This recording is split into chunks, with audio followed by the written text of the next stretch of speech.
G'day guys, Disney Dave coming at you once again from Down Under. Quite early this morning I had the absolute pleasure of being able to attend the Melbourne preview screening of Beauty and the Beast for the Walt Disney Company Australia. I can finally talk about the movie. Oh man! Oh! I cannot put words to this movie. I have still got a smile from cheek to cheek. This movie was amazing. Beauty and the Beast, the original animated film, came out when I was only 3 months old. So naturally, it was one of the very first Disney animations I ever saw. And it's one that I grew up loving. It is one of my favorite animated movies of all time. So to say that I've been eagerly anticipating this movie is a little bit of an understatement. Now, I had high expectations going into this because I've absolutely loved every single one of the animation to live action adaptations that Disney have done over the last 3 or 4 years. And this is the one that I have been looking forward to the most. Now that's a little bit scary sometimes because you can go in with high expectations and come out a little bit disappointed, but I just have to say this movie was all I was hoping it would be and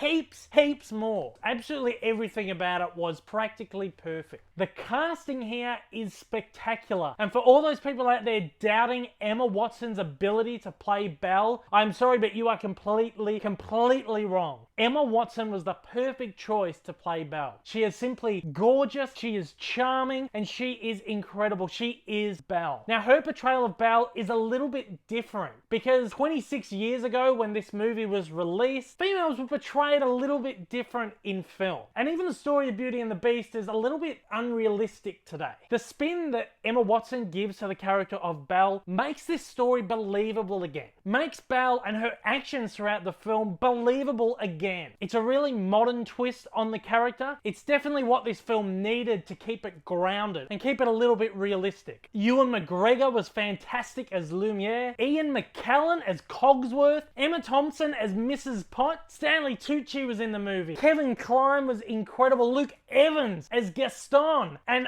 oh man, Josh Gad as LeFou. Of course, we've got Alan Menken back to write the score for this film. He wrote the score and the music for the original animated version as well. So to have that original score that is full of soul emotion and that brings so much nostalgia to people when they hear it, it's so good to have that back in the movie. His score is obviously a little bit reworked, but it does have glimmers of the original Academy Award winning score in there that from the very first frame of the film makes you feel all kinds of nostalgic and warm. The production design on this movie was gorgeous as well. If this movie does not get at least an Oscar nod, if not a win, for the costume design, the set design, the visual design, I will be completely baffled because this is one of the most visually gorgeous movies I've seen since maybe The Great Gatsby, which I think is just one of the most incredibly gorgeous movies of all time. Look, am I just fanboying at the moment? Am I embellishing it a little bit? Am I just reacting like this because I love the original movie so much? I don't know, but I don't think so. This movie, I think even for anyone who hasn't seen the animated film, is going to be really special. I spoke about this in a previous video about how stories have been told over and over again for thousands of years, and new adaptations of stories appear every generation. Of course, when I was younger, there was the animated version of Beauty and the Beast, and now for this new generation of children, it's the live action version that they're going to grow up with as well. And this movie is going to be just as special to them as the animated film was to my generation when we were growing up.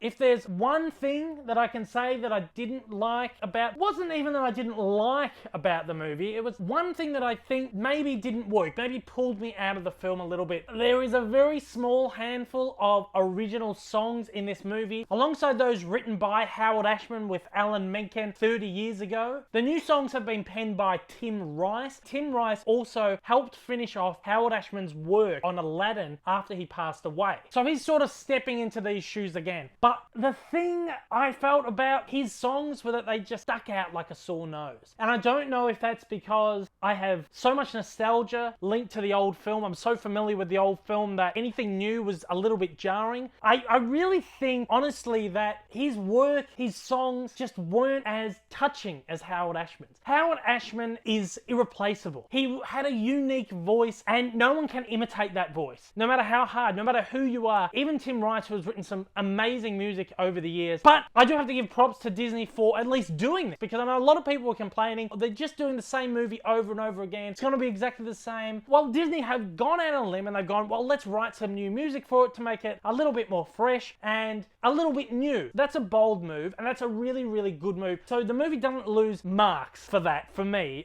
It was just something that I felt might have been a little bit jarring. One thing people were really complaining about when they saw the trailers, or were a little bit worried about when they saw the trailers, was that this movie was going to be just a literal adaptation of the animated film. Well, I have to say that that is completely false as well. This is a completely fresh take on the movie that happens to use iconography and characters and music from the animated version. It's not a shot-for-shot remake. There's a lot of new stuff in this movie. There's a lot of new character development for the characters in this movie as well, which was incredibly welcome, and I thought was done absolutely perfectly. The characters in this movie have a lot more motive than they did in the original animated film, and it makes the film just feel a little bit more realistic and just gives it just that extra little bit more depth. The movie was spectacular. It just completely blew my mind. I was crying in this movie. I'm not afraid to admit that I cried 3 or 4 times, and I am a grown-ass man. And I'm sitting here watching Beauty and the Beast, and by the time the last scene comes on, the waterworks began. There was not a dry eye in the theater. This movie is so emotional, it's so touching, and it's so incredible. Beauty and the Beast, I'm going to give 5 roses out of 5. I love this movie. This is my favorite movie of the year so far. It's also the only movie I've seen at the cinemas this year so far. But this is going to be a big year for movies, and there's so many amazing movies coming out this year, especially from Disney, that this is just a really awesome way to kick off 2017. Go out, see this movie when it's released. It's released on the 17th of March in the United States, and it's released on the 23rd of March over here in Australia and the UK. Well, that rounds out this little review video here. To all those new to the channel, I really hope you enjoyed what you saw. And if you did, after the jump, please hit subscribe. To all my regular viewers, thank you for joining me once again. And to absolutely everybody out there, I do hope I see you soon. Until then though, guys, take care, and I hope you have a magical day.